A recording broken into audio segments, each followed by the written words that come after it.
Welcome to the podcast for When the Curves Line Up for September 21st, 2023. Please see the article that includes diagrams of today's events on the website.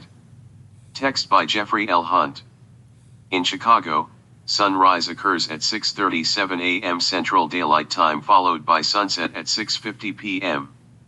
Here is today's planet forecast. In the morning sky, Mercury nears its largest separation from the Sun, known as greatest elongation, tomorrow. This is the best morning display of the year. The planet is only 17 degrees from the Sun. This favorable view is from the ecliptic's large angle with the eastern horizon.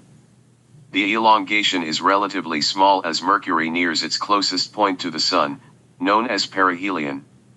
At 1 hour before sunrise, the speedy planet is about 5 degrees above the eastern horizon and 10.3 degrees to the lower left of Regulus, Leo's brightest star. Mercury brightens each morning and is noticeably brighter than the star.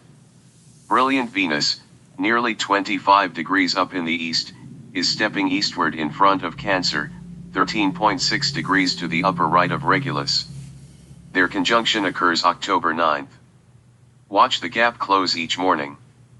Venus and Sirius, night's brightest star and about 40 degrees to the right of the planet in the southeastern sky, are at about the same altitude, height above the horizon, this morning, continuing during the balance of September. Look for Procyon, above an imaginary line from Venus to Sirius. Farther westward at this hour, Jupiter is high in the southwest, retrograding in front of Aries, 13.4 degrees to the lower left of Hamal, the constellation's brightest star, 11.2 degrees to the upper right of Menkar, Cetus Nostral, and 16.1 degrees to the lower right of the Pleiades star cluster, part of Taurus.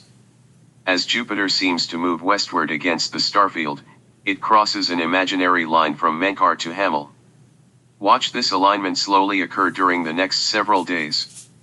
Look again for Mercury at 45 minutes before sunrise, when it is higher in the sky. In the evening sky, dim Mars continues to slowly slide into brighter evening twilight, setting about 40 minutes after the sun sets.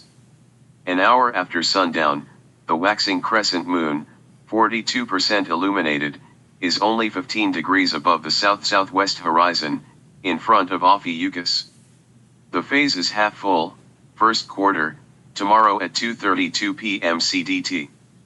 This evening the lunar orb is 8.7 degrees to the upper left of Antares, the Scorpion's heart, and 10.5 degrees to the upper right of Shola and Lisith, also known as the cat's eyes, at the tail.